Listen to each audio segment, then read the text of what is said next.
O Senhor esteja com todos. Ele está no meio de nós. Proclamação do Evangelho de Jesus Cristo segundo Mateus. Glória a vós, Senhor. Naquele tempo, o Espírito conduziu Jesus ao deserto para ser tentado pelo diabo. Jesus jejuou durante 40 dias e 40 noites e depois disso teve fome. Então o tentador aproximou-se e disse a Jesus: Se és filho de Deus, manda que estas pedras se transformem em pães. Mas Jesus respondeu, dizendo: Está escrito, não só de pão vive o homem, mas de toda a palavra que sai da boca de Deus. Então o diabo levou Jesus à cidade santa, colocou-o sobre a parte mais alta do templo e lhe disse: Se és filho de Deus, lança-te daqui abaixo, porque está escrito: Deus dará ordens aos seus anjos a teu respeito, e eles te levarão nas mãos, para que não tropeces em alguma pedra. Jesus lhe respondeu: Também está escrito: Não tentarás o Senhor teu Deus. Novamente, o diabo levou Jesus para um monte muito alto, mostrou-lhe todos os reinos do mundo e sua glória, e lhe disse: Eu te darei tudo isto, se te ajoelhares diante de mim para me adorar. Jesus lhe disse: Vai-te embora, Satanás, porque está escrito: Adorarás ao Senhor teu Deus, e somente a Ele prestarás culto. Então o diabo o deixou, e os anjos se aproximaram e serviram a Jesus. Palavra da salvação. Glória a vós, Senhor. Meus irmãos e irmãs, bem-vindos, quantos vieram participar da Santa Missa do primeiro domingo do tempo quaresmal, a Santa Missa nas intenções dos irmãos e irmãs dizimistas que fazem parte da Pastoral do Dízimo da nossa paróquia Basílica Santuário de Nazaré, e hoje na fé vieram devolver seu dízimo, consagrar aquilo que separaram para a obra de Deus. Uma saudação muito calorosa a quantos acompanham esta nossa transmissão, hoje especialmente, domingo, transmitida pela Rede Nazaré de televisão, pela Rádio Web Basílica de Nazaré.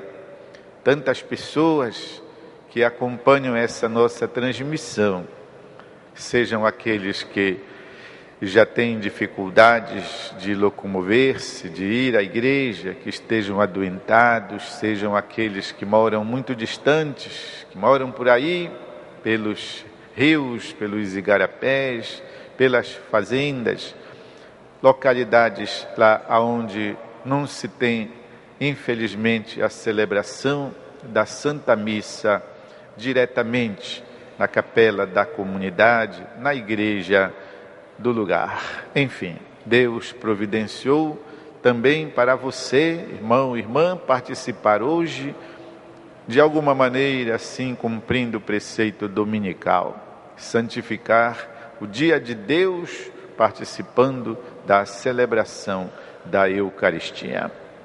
Meus irmãos e irmãs, iniciamos quarta-feira com aquele gesto tão bonito, o tempo da Quaresma.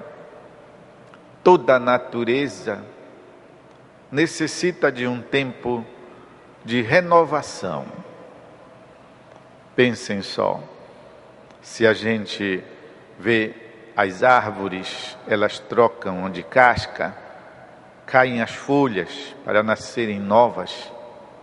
Se a gente observa os rios, eles precisam continuamente de desaguar, a cacimba precisa transbordar, e se isso não acontece, a água fica velha, apodrece, dá sapo. Os próprios animais precisam, a cada ano, trocar couro, trocar os pelos, trocar os cascos. E eu vi certamente, aqui no museu Emílio Gueldi, me pareciam que fossem 2 cobras noratos, 2 cobras grandes, e o senhor lá que cuidava disse, não, é só uma. E eu então disse, mas tem 2, olha a outra. Ele disse, não, meu senhor, é que ela há pouco tempo trocou o casco, trocou o couro. E eu disse, nossa senhora, então quer dizer que até as serpentes têm necessidade de trocar o couro. E eu fiquei imaginando, meu Deus, com maior razão o cristão, com maior razão o homem, a mulher de Deus, com maior razão o discípulo missionário de Jesus Cristo, temos necessidade de também renovarmos. Não será o couro, a casca, pelo, também estas coisas a gente precisa renovar, mas sobretudo, como diz a palavra, o coração. Por isso Deus nos dá todo tempo é tempo, mas Ele transforma uns tempos em tempos especiais.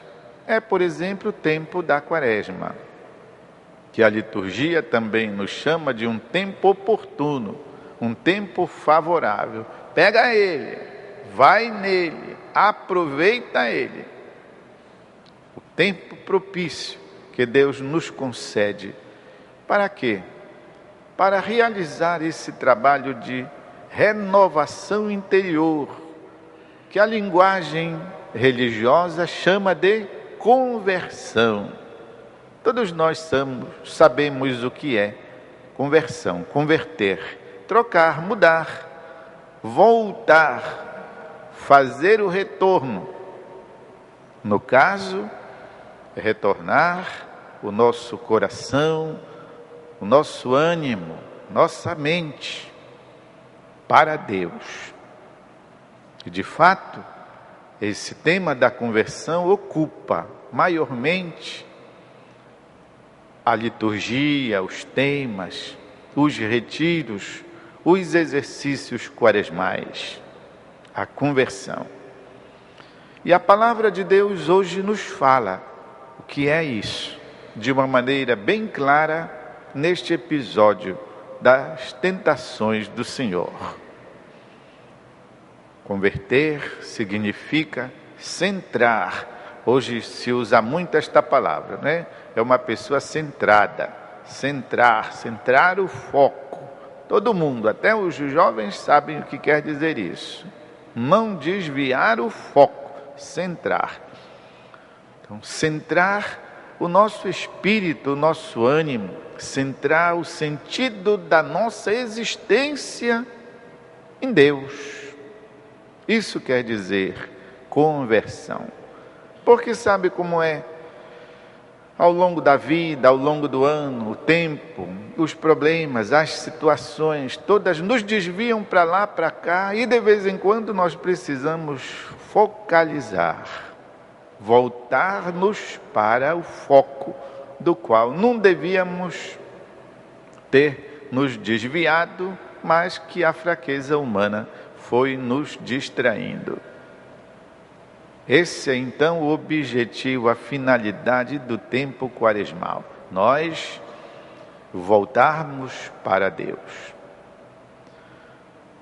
O tema do Santo Evangelho nos fala que na vida Jesus Cristo, próprio Filho de Deus, foi tentado.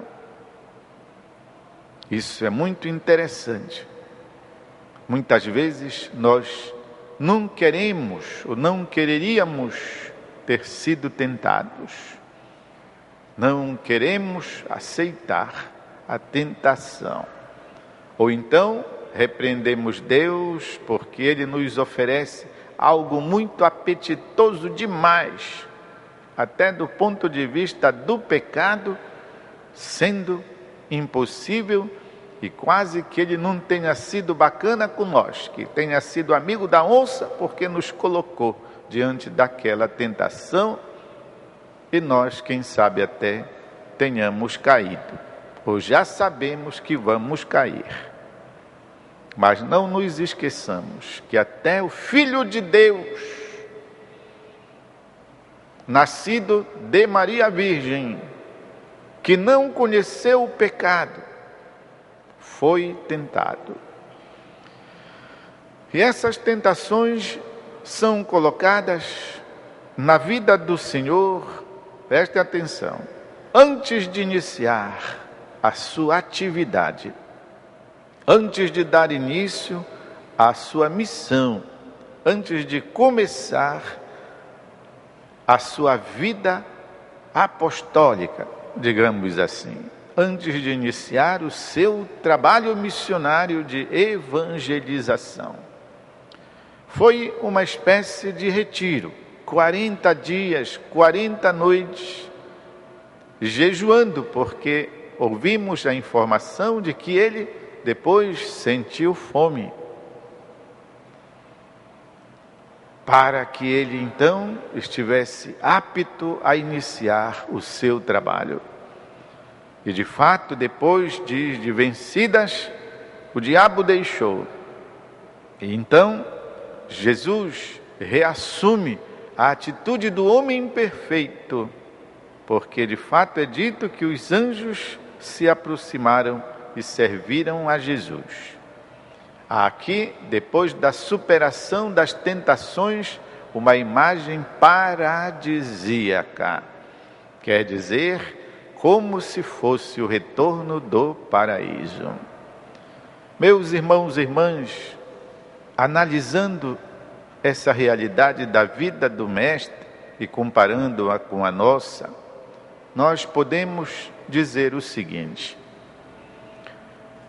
toda a nossa vida é o tempo de nós nos prepararmos para a comunhão definitiva com Deus. Quantos anos você vai viver? Quantos anos eu vou viver? Não sabemos.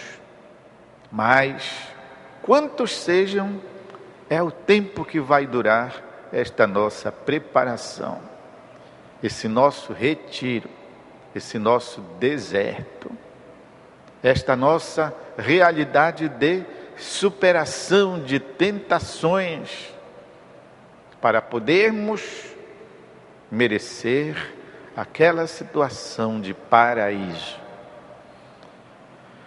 De modo que então toda a nossa vida deve ser uma superação contínua, um vencimento destas coisas, para que possamos estar em condições de experimentar a realidade da comunhão com Deus, este paraíso. Jesus vence-as todas para a sua atividade. Nós, durante toda a vida também, podemos ser tentados e devemos, na força do Espírito Santo, na força da palavra, Jesus contrapõe a palavra de Deus mal empregada, mal usada pelo demônio. Claro, meus irmãos e irmãs, que isto tudo requer de nós uma atenção, um cuidado, requer de nós uma contínua avaliação, revisão. Por isso São Paulo diz: cuidai, cuidai com temor e com tremor, cuidai da obra da vossa salvação. Há então um objetivo que nós, cada um, precisa realizar, alcançar com vistas à nossa própria salvação. Tudo isso, então, vivendo esse tempo quaresmal na fé, na esperança e no amor. E como acoplado, unido a esta parte espiritual do vencimento, da superação das tentações, da melhoria de nós, não pode acontecer sem a obra, sem a caridade. A Igreja no Brasil nos apresenta neste ano a oportunidade de nós nos depararmos sobre uma realidade muito dura e que precisa ser transformada, erradicada e resolvida na vida de tantas pessoas. Nesse ano, a campanha da fraternidade, do que o Brasil é pioneiro, trata sobre a dura realidade do tráfico humano. O que quer dizer isso? A comercialização de gente, nas mais variadas formas. Não só a venda de pessoas, rapazes, moças, homens e mulheres, para a prostituição, que vão enganados com ideias para fora do nosso país ou dentro do nosso próprio país, mas também de crianças, muitas vezes levadas com a desculpa da adoção e que na verdade são levadas para serem estraçalhadas, para serem vendidos os seus órgãozinhos. Lá aonde falta os órgãos de crianças, porque não tem crianças, não vão nascendo mais crianças, e pegam de um país e levam para aquelas poucas que tem nos países aonde tem dinheiro, mas não tem criança. Por isso, podem comprar partes de crianças.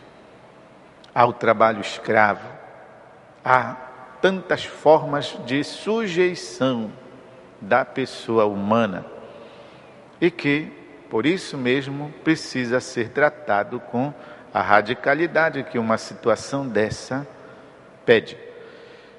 E nós todos, no nosso pequeno mundo, também somos chamados a trabalhar para que esse mal desapareça. E tem só, meus irmãos e irmãs, tem também o fato que não é só no Brasil. Isso acontece em todas as partes do mundo. Tratar o ser humano como mercadoria. Em poucas palavras, quer dizer isso. A fraternidade e o combate a que gente sejam tratados por mercadoria. Hoje, nem os animais se pode tratar de qualquer modo. Olhem as confusões que dá por conta dos animais que são maltratados. Que dirá quando se trata de gente? Nós não podemos deixar acontecer isso. Portanto, a consciência unida a atos concretos nesse sentido deve ajudar o mundo, pelo contributo de cada um de nós, das organizações, dos grupos sociais, a erradicar. Erradicar quer dizer arrancar pela raiz esses males da terra. Meus irmãos e irmãs, vamos então, hoje, iniciando esse tempo quaresmal, propriamente dito, com o primeiro domingo do Advento, vamos trabalhar com seriedade para que, ao termo desta quaresma, possamos, de fato, celebrar com alegria a Páscoa da ressurreição do Senhor.